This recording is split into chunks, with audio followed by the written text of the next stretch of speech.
ಹಿಂದುಳಿದ ವರ್ಗ ಆಯೋಗ ನಡೆಸುವಂತಹ ಸಾಮಾಜಿಕ ಶೈಕ್ಷಣಿಕವಾಗಿ ಈ ಸಮೀಕ್ಷೆ ಅಥವಾ ಜಾತಿ ಗಣತಿ ಮಾಡೋದಕ್ಕೆ ಏನು ಮುಂದಾಗ್ತಾ ಇದೆ ಅದು ಇವತ್ತಿನಿಂದಲೇ ಪ್ರಾರಂಭ ಆಗಬೇಕು. ಬಟ್ ಪ್ರಾರಂಭ ಆಗುತ್ತೆ, ಆದರೆ ಬೆಂಗಳೂರನ್ನ ಹೊರತುಪಡಿಸಿ ಬೆಂಗಳೂರಿನಲ್ಲಿ 3 ದಿನಗಳ ಕಾಲ ಲೇಟ್ ಆಗುತ್ತಂತೆ. ಇದನ್ನ ಆಯೋಗವೇ ಸ್ಪಷ್ಟಪಡಿಸಿದೆ. ಈ ಕುರಿತ ಒಂದು ಸ್ಪೆಷಲ್ ರಿಪೋರ್ಟ್ ಇಲ್ಲಿದೆ ನೋಡಿ.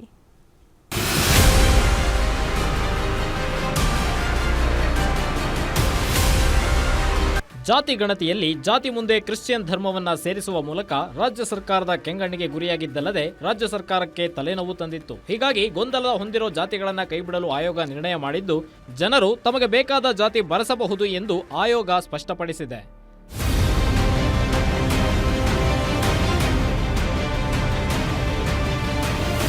ಸಾಮಾಜಿಕ ಮತ್ತು ಶೈಕ್ಷಣಿಕ ಸಮೀಕ್ಷೆ ಇಂದಿನಿಂದ ಪ್ರಾರಂಭವಾಗ್ತಾ ಇದೆ. ಸಭೆ ನಡೆಸಿ ಕ್ರಿಶ್ಚಿಯನ್ ಧರ್ಮಕ್ಕೆ ಸೇರ್ಪಡೆಗೊಂಡಿದ್ದ 33 ಜಾತಿಗಳನ್ನು ನಿಷ್ಕ್ರಿಯಗೊಳಿಸಿದ್ದಾರೆ. ಹಿಂದುಳಿದ ವರ್ಗಗಳ ಆಯೋಗದಿಂದ ರಾಜ್ಯದ 2 ಕೋಟಿ ಮನೆಗಳ ಜಿಯೋ ಟ್ಯಾಗಿಂಗ್ ಹಾಗೂ ಗಣತಿ ಬ್ಲಾಕ್ನ ನಕ್ಷೆ ಕಾರ್ಯ ಪೂರ್ಣಗೊಂಡಿದೆ. ಯಾರು ಏನು ಬರ್ಕೊಳ್ತಾರೆ ಅಂತ ನಾವು ಪ್ರಿವೆಂಟ್ ಮಾಡಲಿಕ್ಕಾಗಲ್ಲ, ಅದಕ್ಕೆ ಅನುಕೂಲ ಮಾಡಿಕೊಟ್ಟಿದ್ದೀವಿ. ನಿಮ್ಗೆ ಏನು ಮನಸ್ಸಿಗೆ ಬರ್ತದೆ ಅದು ಬರೀರಿ. ನಾವು ಅದನ್ನು ಎನಲೈಸ್ ಮಾಡುವಾಗ ಅದಕ್ಕೆ ಏನು ರೆಲೆವೆನ್ಸ್ ಇದೆ ನಾವು ವಿಚಾರ ಮಾಡಿ ಅದನ್ನು ಮುಂದುವರಿಸ್ತೀವಿ. ಸಮೀಕ್ಷೆಯಲ್ಲಿ ಸಂಗ್ರಹಿಸಲಾದ ಮಾಹಿತಿಗಳನ್ನು ಆಯೋಗವು ವೈಜ್ಞಾನಿಕವಾಗಿ ವಿಶ್ಲೇಷಣೆ ಮಾಡಿದ ಬಳಿಕ ವಿವಿಧ ಜಾತಿ ಜನಾಂಗಗಳಿಗೆ ಒದಗಿಸಬಹುದಾದ ಅನುಕೂಲತೆಗಳ ಬಗ್ಗೆ ಶಿಫಾರಸಿನೊಂದಿಗೆ ಸಮೀಕ್ಷೆ ವರದಿ ಮಾಡಲಿದೆ. Durgesh Naik, political bureau, guarantee news.